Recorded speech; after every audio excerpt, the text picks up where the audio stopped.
Hello and welcome to Weekly Wind Up with me, Dave Hodgson. It's good to meet up with you once again.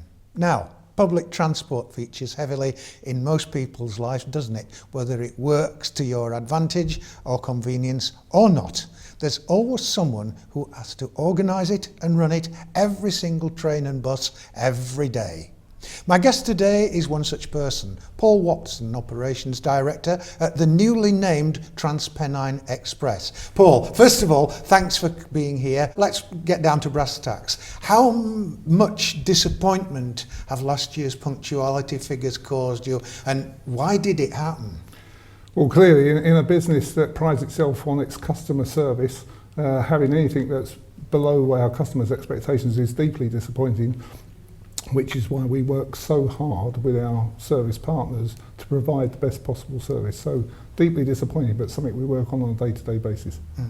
Not all complaints, though, are about punctuality, are there? Some are about the subject of overcrowding, particularly at peak times. How big an issue is it? It is a big issue for the industry. The industry is growing at a fast rate, and TransPennine routes are growing at a higher rate than the national average. That's why the new franchise is investing £500 million in improving that capacity. We'll come on to the nuts and bolts of that in a minute, if that's not a bad thing to say about trains running. How do you propose to rectify the problems? So our plan going forward sees us invest in 220 new carriages. They have a higher speed capability. And the infrastructure, working with Network Rail, our infrastructure partners, providing enhanced infrastructure to get the maximum benefit out of the capability of those trains. Give us a preview. What are they going to look like? They will look like a true intercity train, so a sloping front train with lots of customer amenities such as Wi-Fi, the ability to stream to seats, for example, wide gangways, pleasant lighting surroundings, that type of thing. Critically, they're capable of running up to 125 mile an hour, which is an improved speed on the trains we currently operate. What does the future hold for TransPennine Express as far as the train travelling is concerned? So our aim through the franchise can be summed up very simply as we're going to transform travel in the north of England.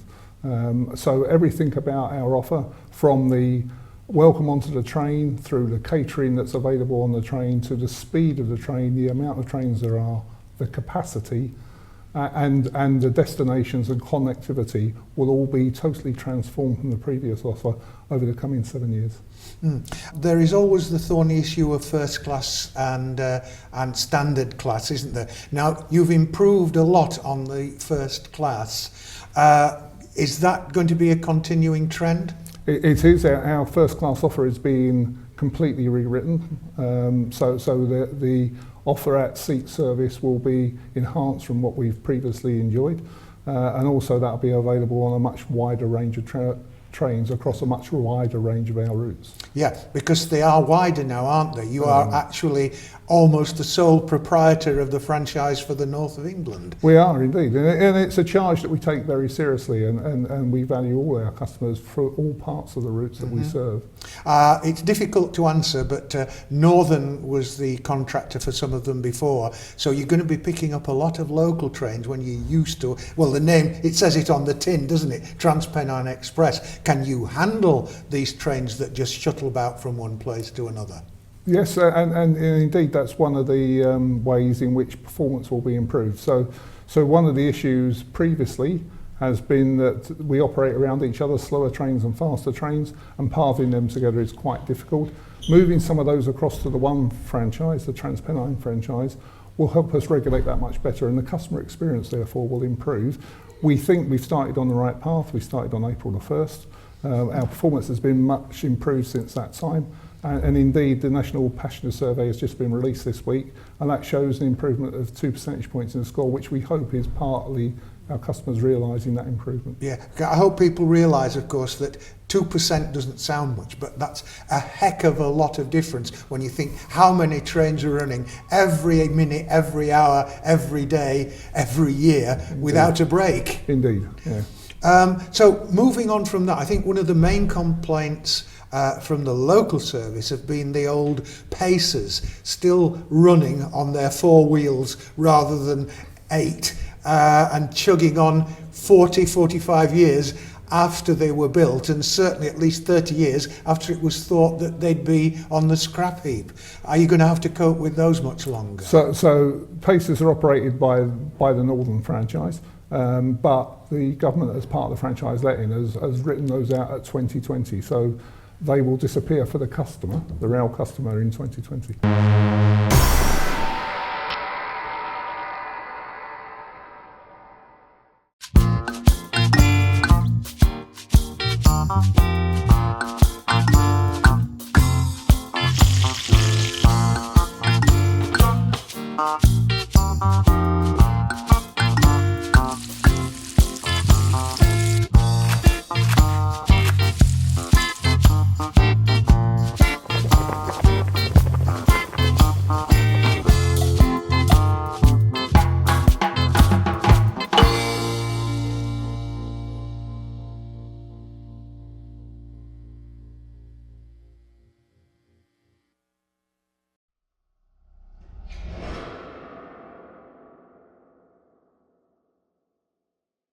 However large or small your business, attracting new customers requires dedication and a lot of patience.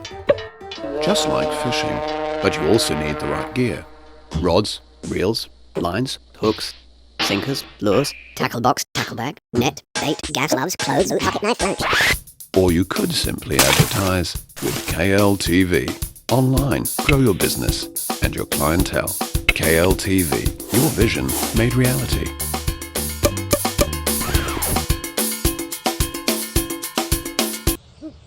Should have gone to KLTV.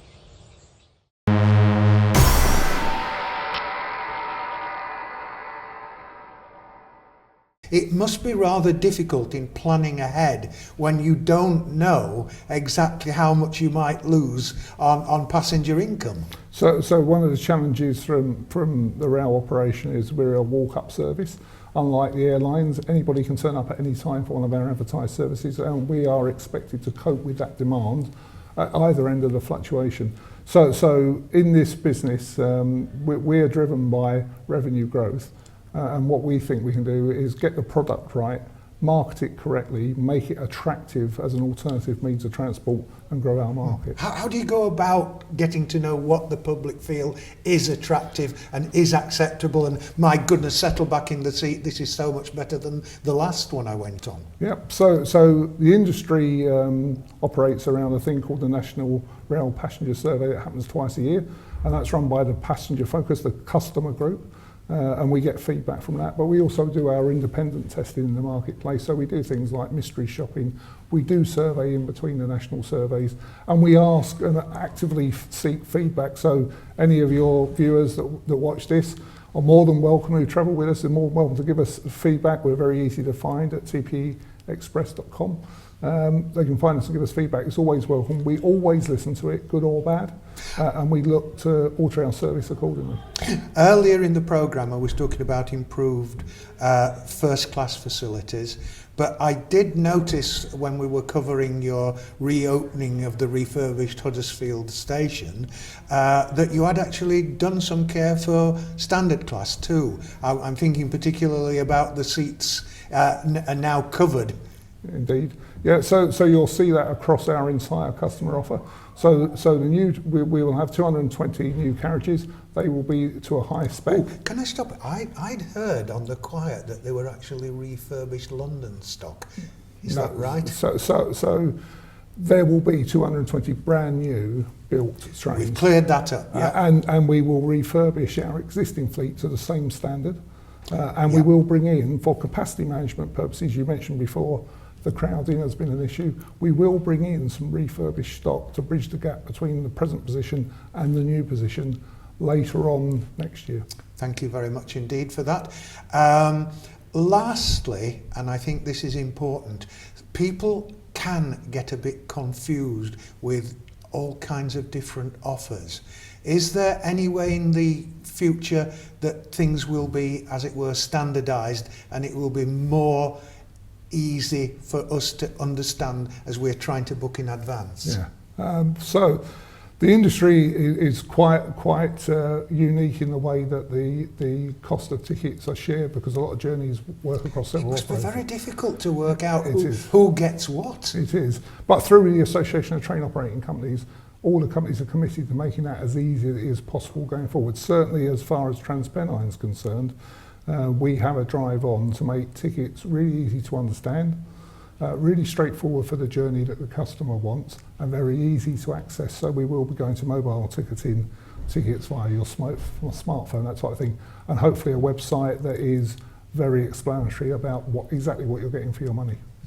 That's excellent. So looking forward to the future then, not just the immediate future, but the franchise is quite a long one, isn't it? It is 7 years, Yeah. 7 years, plus the ability for 2-year extension. Excellent. Well, certainly hope that you get it, but painting with a broader brush, what can we expect by then? For instance, we've got this new Northern powerhouse, haven't we? With hopefully a bit of refurbishment from Network Rail, and you have entered into a partnership with them, and I just wondered if it's anything to do with that. Yeah, so obviously this franchise is now managed through Rail North, so it's putting the power for management of rail franchises back with the people of the area they serve. So we will work closely with that body. With Network Rail, who are the provider of all the infrastructure that we operate over, and I've said before, we need to enhance that to get the best out of the trains. We formed an alliance with them to work together to make sure we deliver that in time for the train's benefit. So I mentioned transforming the offer. So that is, in summary, lots of new trains, lots of additional trains, much more capacity, faster journey times, more connectivity, better at-seat service when you travel with us is the aim. Paul Watson, thank you very much for all that information, and thanks to you for choosing KLTV for your source of local information. There'll be more next week. Remember, if you'd like to comment on this or any other story, send them in via email to info@kirkleeslocaltv.com or find us on Facebook or on Twitter. Until next week, take care of yourselves. Join us again. Dave Hodgson signing off. Goodbye.